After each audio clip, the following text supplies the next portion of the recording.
Hi friends, hope you are doing wonderfully. In today's video, I'm so excited to share with you the effect of saturation on drums.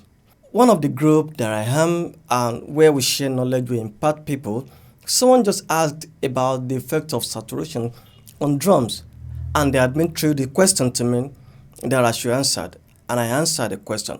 But it came to my mind that I would love to share this with everyone that might love to know more about it or that doesn't even know that saturation works well on drums, on kick, snare, drum rooms, drum balls, master balls, on vocals, and so on.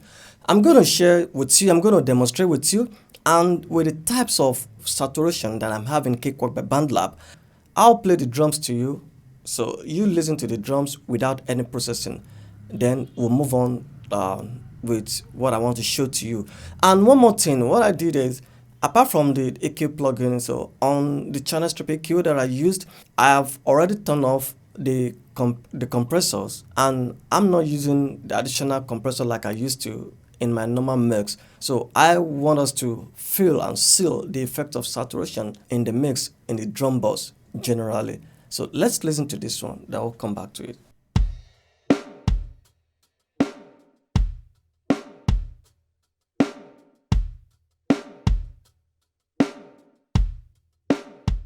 That's just the drums you've listened to, the way it sounds like, without any processing.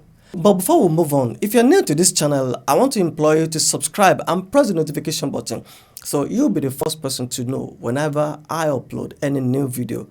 And if you like this video, please don't hesitate to thumb up for me. Thank you. Let's go into that now. So let's see what is going on here with the saturation.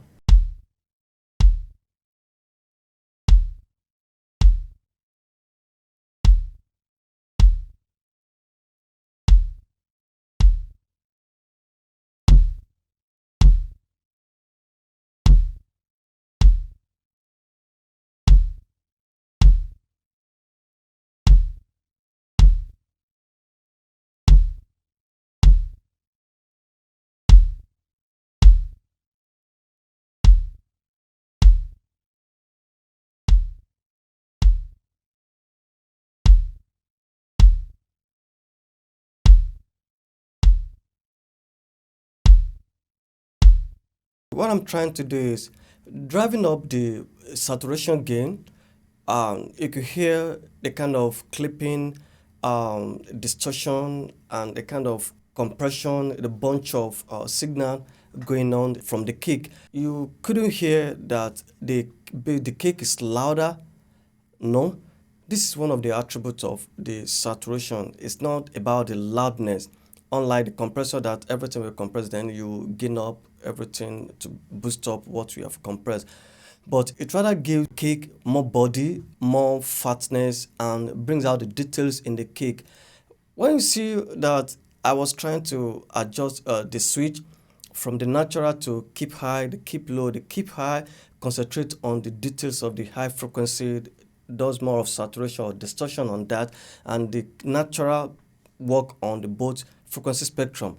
But the low is one of the things that I needed from the kick side, that I want to enhance the low and brings more depth of the kick out. So we'll go into the snare drum low. Let's listen to what the saturation does on the snare drum. Then later I'll both play the two together. We'll hear that.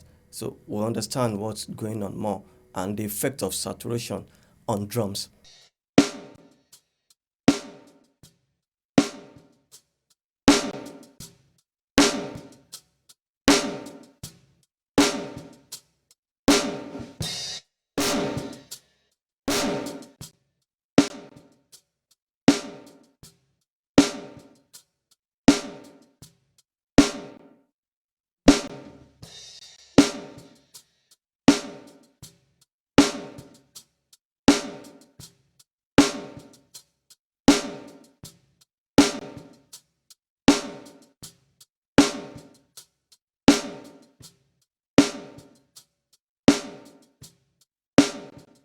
All right, with this one, it's very obvious and it's very clear that the saturation does a great job for me on the snare drum. It's so clear, unlike the kick drum. but so obvious on this one. When I try to crunch the knob up the way up, you can hear the snare drum sounding like something far from here in a far distance hall, or something that falls into the water. And that's how the snare drum, when I try to crunch it, it's not that the snare drum sound that louder. No, because the saturation has more of limitation and something compressing it down, something limiting the signal down. And when I try to switch the button on the keep high, pay attention to the high frequency details and brings out the details from the high of the snare drum, which I so much love. I love the attribute and the energy, the depth it creates for me. So this is one of the best and the effect of a saturation on drums. So we have seen it on the kick and the snare, but in a quick time, I want to go into the overhead and let's listen and hear how it sounds like and this type of saturation that I'm using on the overhead mics. So let's just listen to that.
On the grid saturation, I try to crunch up the knob to hear as much as the detail is going to give me on the drums overhead.